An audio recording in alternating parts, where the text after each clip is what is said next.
Bueno, empezamos ya, ¿no? Empezamos ya con el Congreso. Me presento brevemente. Yo soy Manuel Murillo, soy responsable de comunicación de la Liga Reumatológica Española. Y, bueno, deciros solamente que desde el IRE, la Liga Reumatológica Española, nos sentimos muy orgullosos de que la Asociación Española de Esclerodermia pues, sea uno de nuestros miembros más destacados. En nombre de Ana Vázquez, que es nuestra presidenta, pues agradeceros enormemente que confiéis en nosotros e intentamos, en la medida de lo posible, pues estar a la altura de una asociación tan importante y que tanto trabajo está haciendo por los pacientes como la Asociación Española de Esclerodermia.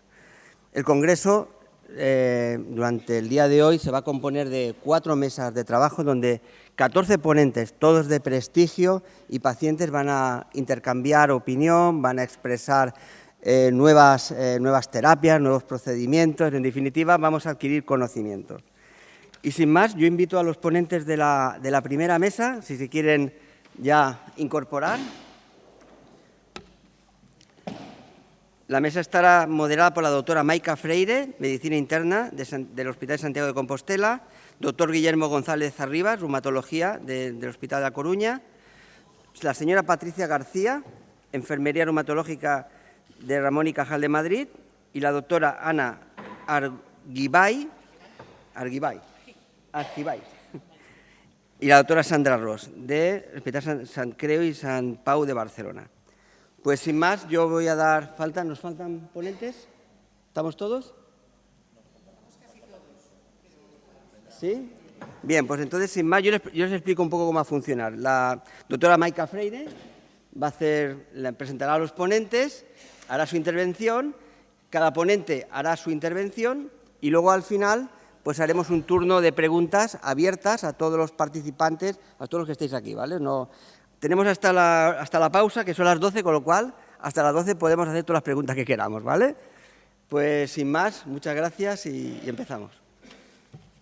Muy buenos días, bienvenidos a todos. Antes de empezar, quiero dar gracias a la Junta Directiva de la Asociación por haber tenido esta fantástica idea de hacer juntos, de hacer un reto importante juntos, ¿no? Como es hacer el Camino de Santiago, y haber escogido la ciudad en la que yo trabajo como sede de vuestro congreso. Para mí es muy emocionante haberos visto todos los días superaros a vosotros mismos, ¿no? Lo cual no me ha extrañado en absoluto, porque hace años que conozco vuestra asociación, os conozco a vosotros y sé de lo que sois capaces. Sé que sois personas con muchísima capacidad de resiliencia y con ganas de superación. Entonces, me ha encantado veros día a día compartiendo esos momentos. Sin más, vamos a empezar entonces la primera mesa de este congreso y vamos a mezclar una serie de realidades que vivís, con las que convivís todos los días, ¿verdad? El doctor Guillermo González Arribas va a ser el primer ponente. Él es reumatólogo del Hospital de La Coruña y os va a hablar de un síntoma con el que muchas personas con enfermedades crónicas conviven a diario, que es el dolor crónico. Padecer dolor crónico bueno, pues tiene muchísimas implicaciones en disminución de la capacidad funcional, te cambia hasta el carácter, ¿verdad? Estar con un dolor crónico es algo que no es difícil, no es fácil convivir con él. El doctor González, bueno, pues trabaja muy de cerca con las personas que día a día padecen este síntoma y, por lo tanto, va a ser un excelente comunicador para que todos aprendamos un poquito más de cómo gestionarlo.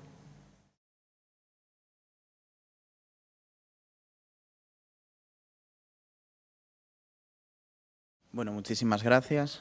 Gracias a las sociedades científicas, gracias a la Consellería, a la Xunta de Galicia y, sobre todo, gracias a vosotros por estar aquí, por escucharnos y por aprender los unos de los otros. Efectivamente, vamos a hablar del manejo del dolor.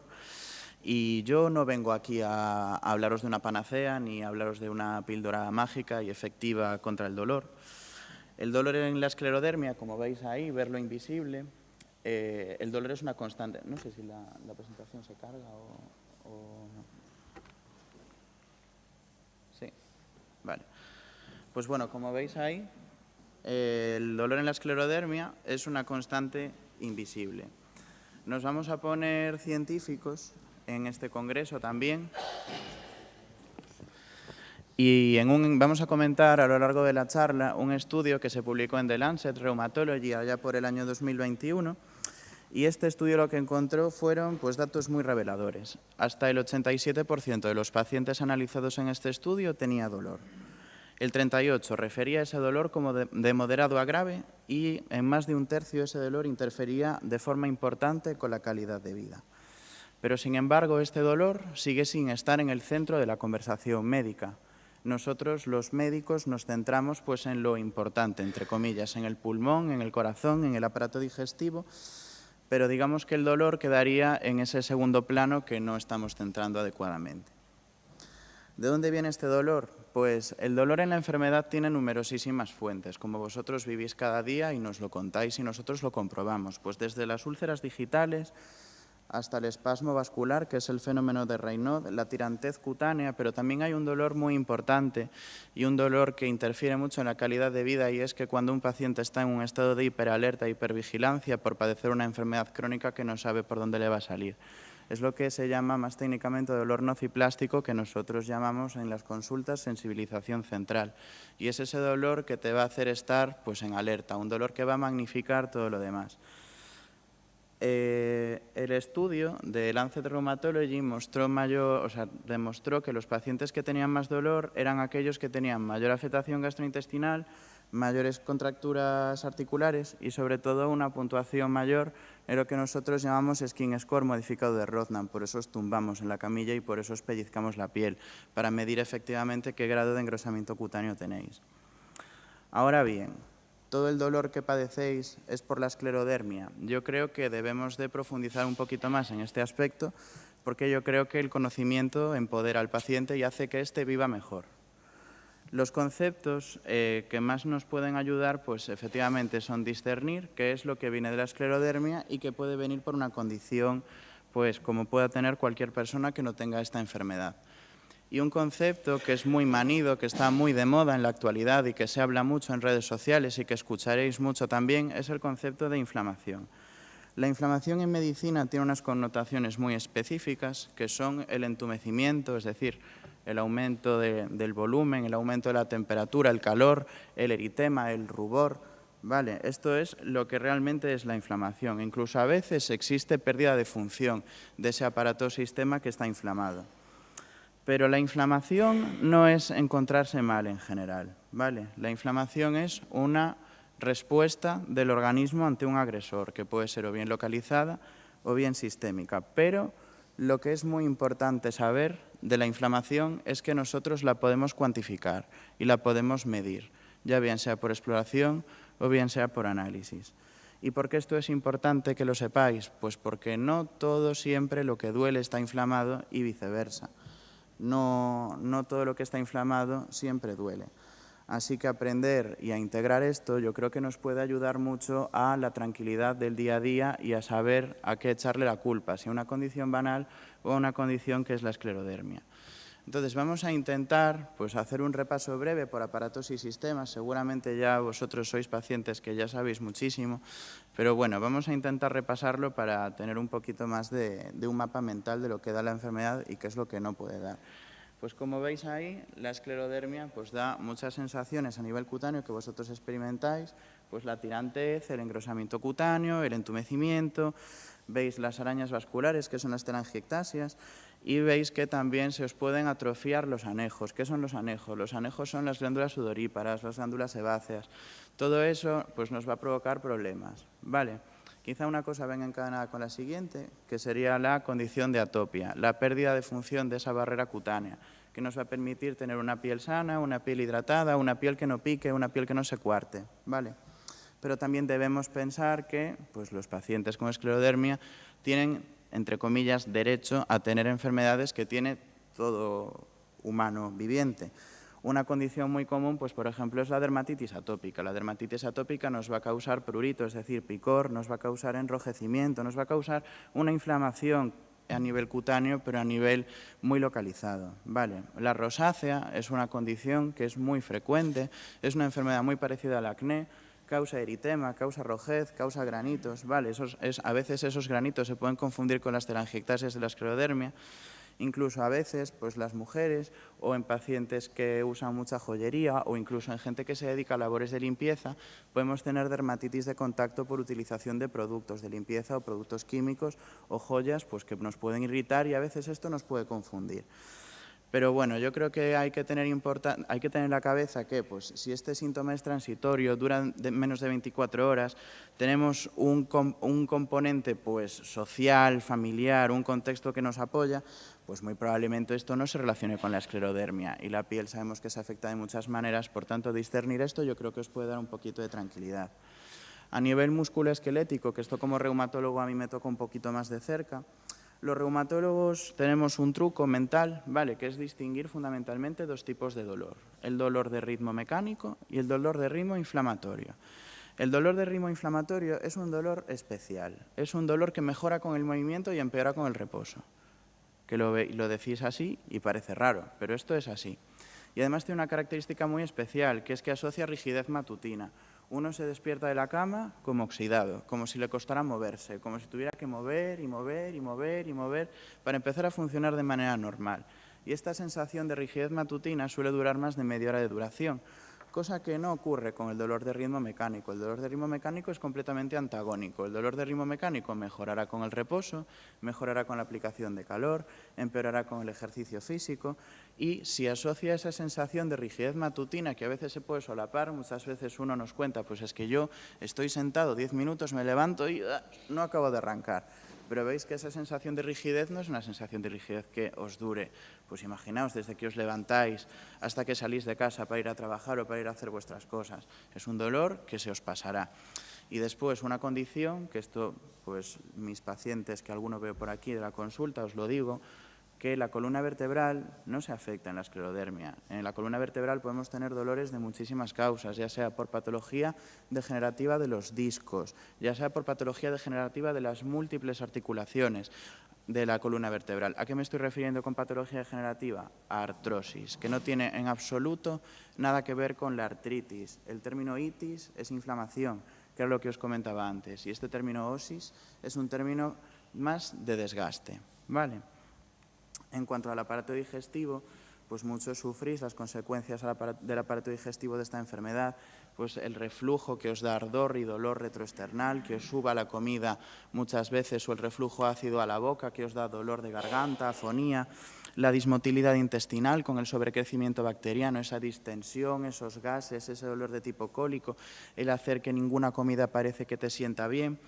Pero hay que tener en cuenta que, lógicamente, nosotros, bueno, vosotros también tenéis derecho a tener esas condiciones comunes, ¿no?, que pueden ser pues, una gastroenteritis vírica, por ejemplo. Y ahí es donde entra pues, ese saber, ese contexto familiar, ese contexto social.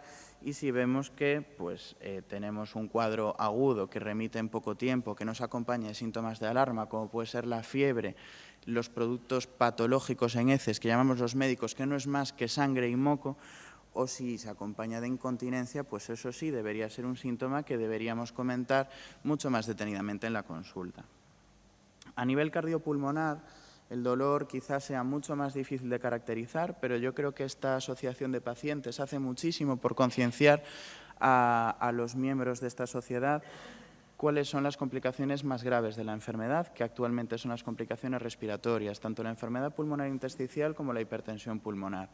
La enfermedad pulmonar intersticial nos puede dar dolor en el pecho, un dolor en el pecho punzante, tos en salvas, una tos seca que no remite e incluso pues, esa falta progresiva de aire pues, haciendo esfuerzos o incluso estando un poquito más en reposo.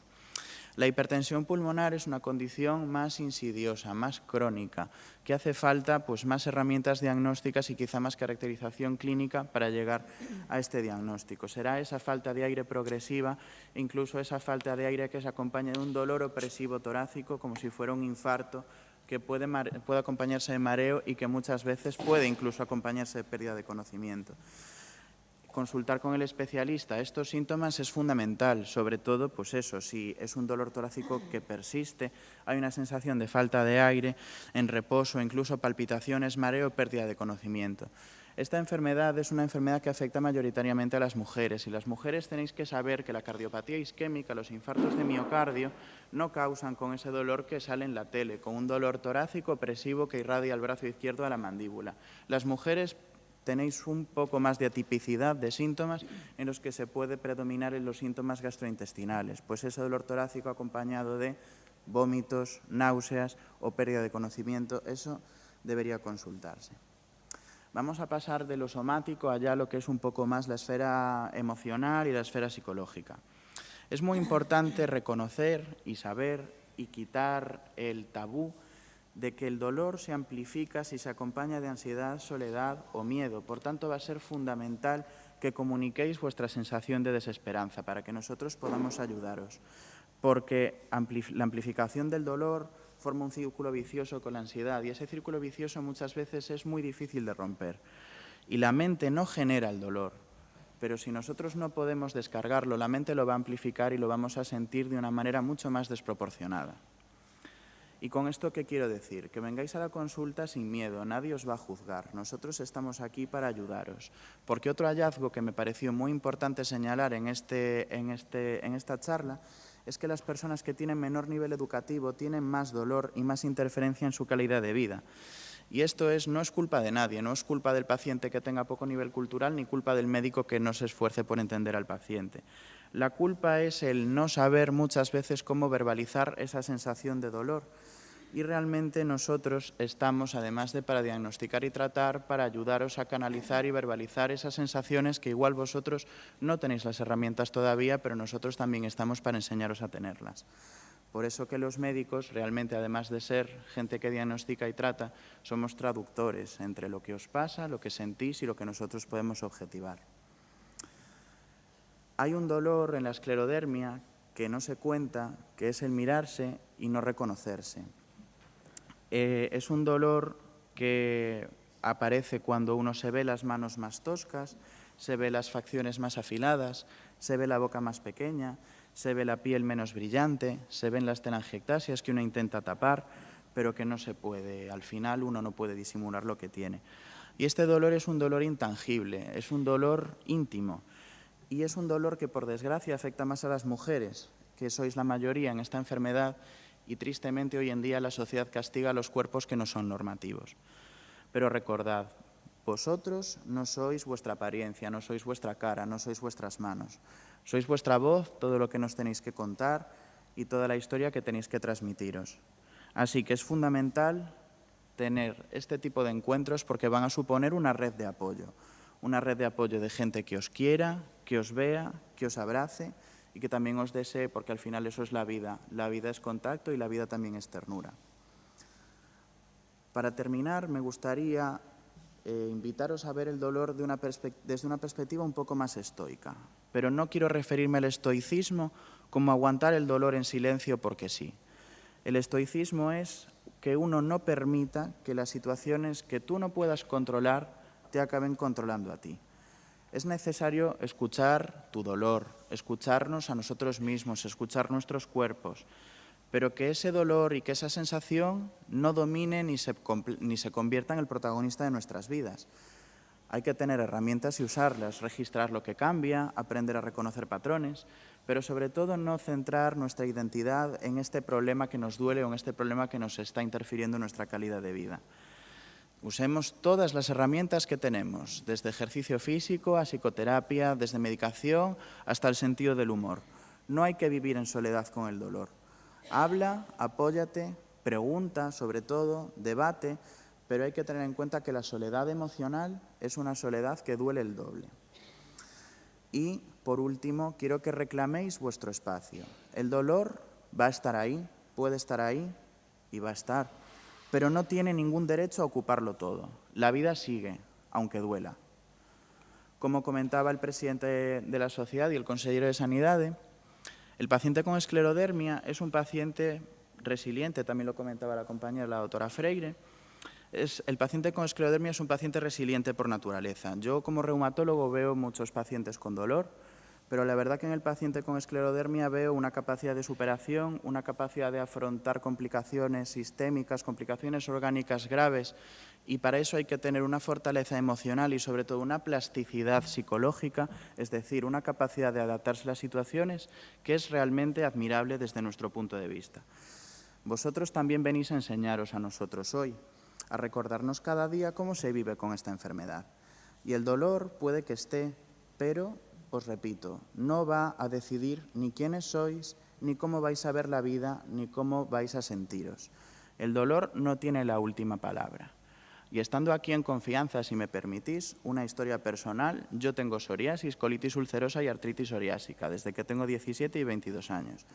Y yo no busco afán de protagonismo, lógicamente, pero lo que sí que os quiero decir es que compaginar un proyecto de vida con una enfermedad crónica sí es factible, se puede ser médico y ser paciente y vivir entre estas dos perspectivas.